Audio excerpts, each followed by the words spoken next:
Good afternoon, everyone. This is Christian with PerfectStockAlert.com, a 100% free service for smart investors and traders. All we ask in return, please refer a friend.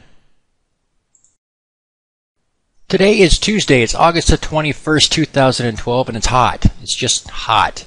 Yesterday we talked about the U.S. markets, as well as Toronto Stock Exchange, and told you that they were all in the overbought territory, ultimate oscillators up there above the 70 line, and I didn't want to be a buyer in a situation. However, I couldn't short them either because they could still press a little bit higher, and we didn't have a good opportunity, a good signal to go short. However, that changed today. Today we got this signal right here. This is known as a shooting star signal. You expect to find them after a nice run-up, which is what you have, and you like to find them when the ultimate oscillator is up there above the 70 line, like it was there.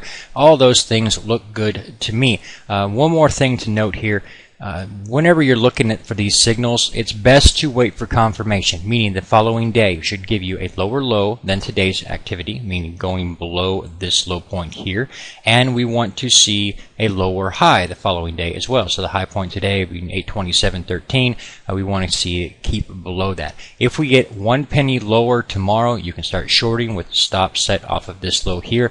That's why I've got this marked with this black arrow here. Remember, when it's a black arrow, it's my way of saying if you get a lower low tomorrow, then you could start shorting. But if that doesn't happen, then you would, of course, not do anything. Because sometimes you can get these candlestick formations that'll show this sell pressure right there, and then the following day they'll push through it and they'll form another one later on. So you'd rather get at the top rather than get in too early. So that's why you have these various different types that I'll signal for you and let you know what I think. Now, I've already updated all the charts at PerfectStockAlert.com, our free website here. So all the charts already have this black arrow indicated on all the ones that I see them. That's basically all the U.S. markets. I haven't updated the global markets yet because I don't get that updated data just yet. It'll be in about 30 minutes before I have that.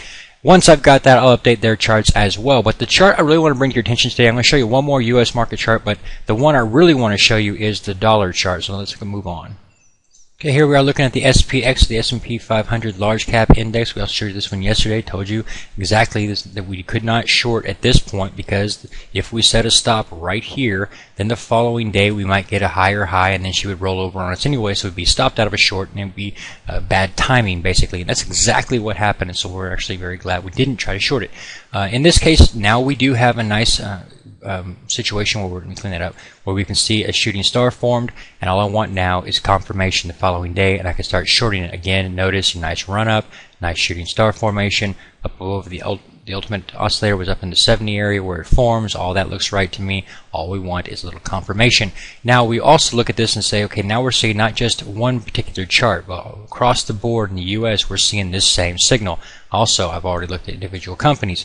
The markets are an average of individual companies. So if you're seeing something like this on the U.S. markets, then you're going to be finding the same signal forming on individual companies, which make up the average. So yes, they're out there to be found. However, again, I want to look for confirmation. So you should be able to find opportunities and be poised for tomorrow to start selling, given the opportunity that you actually get to some lower lows.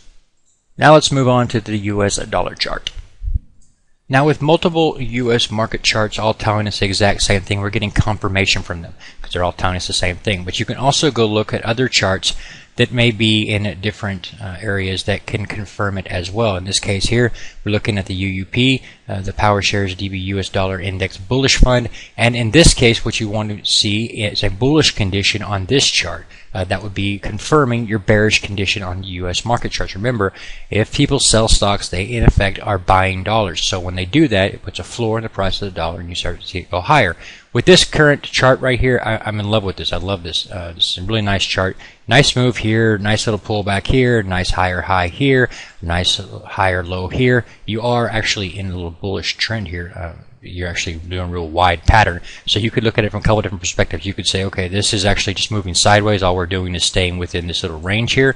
That's a fine argument. But if that were the argument, then you are at the bottom of it. You'd be looking for a buy opportunity here to move it higher. If you were looking at it and saying, no, this is actually a bullish condition, so you've got a high point here and a higher high here, a low point here and a higher low here, then fine. You're looking to test and break out of this high point. Either way, you would still be a buyer. On top of that, nice size gap. Look at the close here and then the high here. You can see that we've got an unfilled gap right here. We've seen this before. Nice size gap here and here. We've turned around and started to backfill it and then finish our move lower. So these are situations that I like. Now, typically a situation like this, a chart like this, I won't pay a lot of attention to little gaps. But whenever I've got really big ones like we got here and here, that's a situation where I'm like, don't be buying into this because you're going to eventually fill it. And now I'm looking at this saying, okay, if the following day gets us a higher high than today, I'd be a buyer there with the stop set off of this today's low. Low is 22.46, so the stop would be 22.45. Buy that. Look for a test of the previous high, at least a gap fill here, and then just start advancing my stop to lock in the gain, make some money, have a nice day, right? It's all beautiful. If you've not been to our free website at perfectstockalert.com, it's right there. It's 100% free. And all we ask in return, please refer a friend. God bless, take care, and thumbs up this video if your wife is sexy. Please take a moment to review our disclaimer. The information provided herein is our opinion only. Under no circumstances do any statements here represent a recommendation to buy or sell securities or make any kind of an investment. You are responsible for your own due diligence. To summarize, we do not provide investment advice, nor do we make any claims or promises that any information here will lead to a profit, loss, or any other result. These videos are for educational purposes only.